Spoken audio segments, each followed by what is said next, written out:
Les débats autour du pass sanitaire se poursuivent et on en parle avec vous, Catherine, avec qui on va faire le point un peu complet sur l'actualité, sur ce qu'il faut retenir ce jeudi matin. Et donc il y a ces discussions qui se poursuivent dans l'hémicycle, qui se sont éternisées 8 heures de débats enflammés et c'est pas fini. Oui, ambiance électrique dans l'hémicycle. L'opposition accuse le gouvernement de vouloir passer en force. Cette nuit, ça a donné lieu à des passes d'armes et des coups de sang. Récit de Noël Ly. Dans l'hémicycle rempli, les députés de l'opposition ne lâchent rien. Les échanges sont électriques. Vous savez très bien que dans des pays où il y a un haut niveau de vaccination, que ce soit Israël ou l'Angleterre, il y a des risques de reconfinement, il y a des grandes difficultés parce que le vaccin n'est pas un remède miracle. C'est un sprint législatif face à la progression du variant Delta. Le projet de loi qui prévoit notamment l'extension du pass sanitaire nécessite une adoption d'ici la fin du week-end. Mais les débats sont houleux. Madame S, si elle n'est pas vaccinée, ne pourra pas accéder à l'hôpital public où elle devra aller en contrôle. Ce n'est pas faux. On ne peut pas désinformer au sein même de cet hémicycle. Vraiment, je vous le dis. Madame la députée, ici, on ne désinforme pas. Sur 1 millier d'amendements déposés, seule une centaine a été examinée dans la soirée.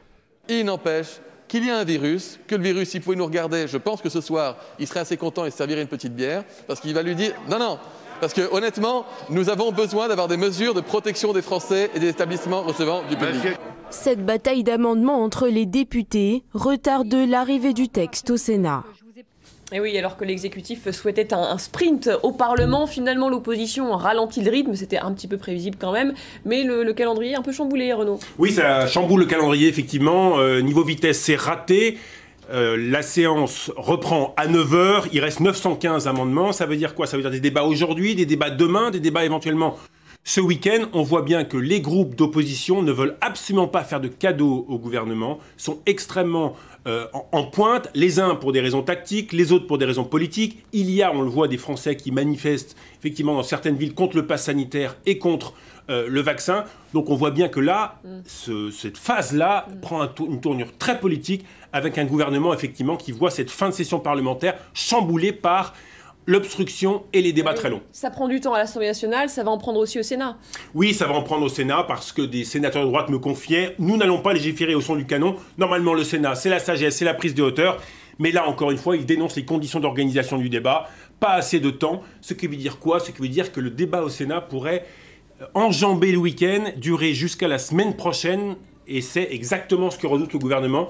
Un enlisement, et pour l'instant, c'est comme ça que l'on perçoit les choses, un enlisement, et nous ne sommes que jeudi matin. Il redoute un enlisement parce qu'il y a urgence sanitaire, 21 000 nouvelles contaminations en 24 heures, Catherine. Oui, chiffre choc, puisque c'est la première fois depuis mai que le seuil des 20 000 contaminations est franchi. Conséquence, le retour des restrictions. Certaines préfectures serrent la vis. Le port du masque de nouveau obligatoire en extérieur dans l'Hérault, la Meurthe-et-Moselle et la Vendée.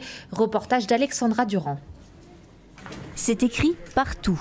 Le masque est de nouveau obligatoire en extérieur à la Grande Motte, comme dans presque tout le département de l'Hérault, sauf sur les plages et dans les grands espaces naturels.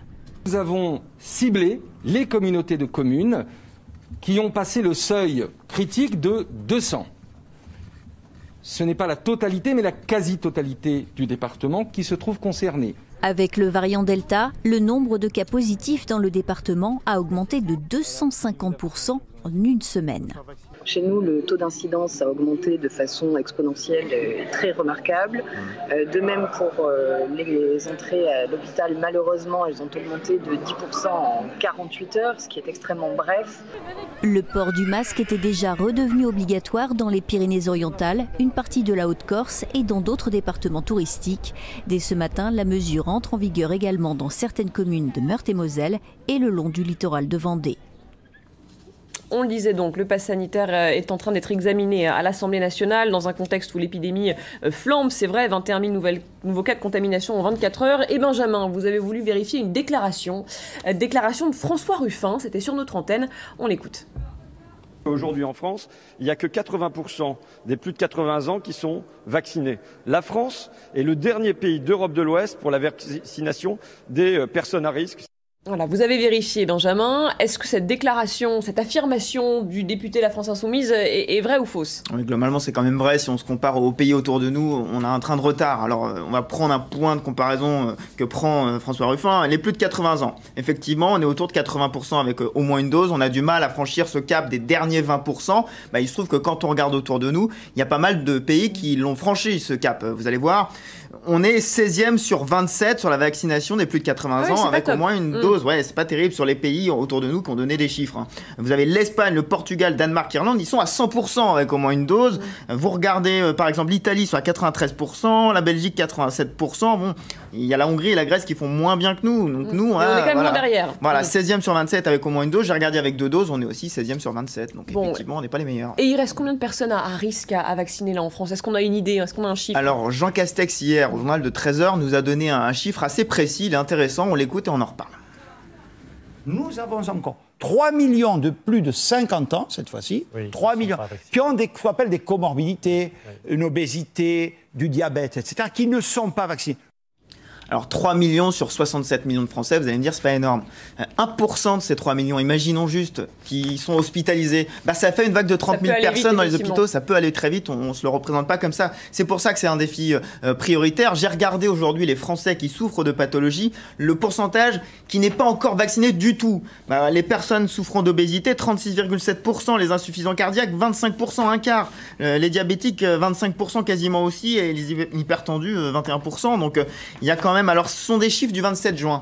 Donc ça, c'est intéressant de voir. C'était avant les annonces d'Emmanuel Macron. On va voir sur le prochain bilan de l'assurance maladie s'il y a eu un impact sur ces populations-là, parce qu'on voit bien que c'est la priorité, ce sont les personnes qui risquent d'aller à l'hôpital. La priorité, la vaccination. Et Jean Castex, d'ailleurs, a annoncé hier l'ouverture de 5 millions de créneaux de vaccination. Merci beaucoup, Benjamin, pour ces précisions. On parle aussi ce jeudi matin de ce pic de chaleur en France. Ça va être la journée la plus chaude de la semaine, Catherine. Oui, jusqu'à 37 degrés attendus à certains endroits. Il faut en profiter parce que demain, ça va se gâter. Il y aura des orages également ce week-end. On va tout de suite prendre la direction de Saint-Martin-de-Ré pour retrouver Mathieu Rio. Il est un peu plus de 8h30, il fait déjà très bon, vous trouvez? Oui, il fait déjà très bon, il fait même très doux puisqu'il fait plus de 20 degrés alors que comme vous l'avez dit, il est à peine 9h. Les vacanciers qui vont profiter du soleil, ils commencent à arriver sur le port, ils viennent de se réveiller tranquillement et ils profitent donc de ces premiers instants de soleil, notamment en terrasse avec un petit café. Alors on a discuté avec eux, au programme aujourd'hui, ils vont surtout privilégier la plage et la piscine pour se rafraîchir le plus. Même les amateurs de vélo et de balade vont décider de passer la journée dans l'eau. Et puis autre avantage de la plage, c'est que le masque n'y est pas obligatoire, contrairement au reste de l'île, dans les rues, où il est obligatoire depuis 2 jours. Oui, la plage, ça a ses avantages et on espère que vous allez pouvoir en profiter, mon cher Mathieu. Merci beaucoup. Profitez bien de l'île de Ré ensoleillée. Allez, vous restez avec nous dans un instant. Savaria Rojek pour le 9-12. Merci de nous avoir suivis.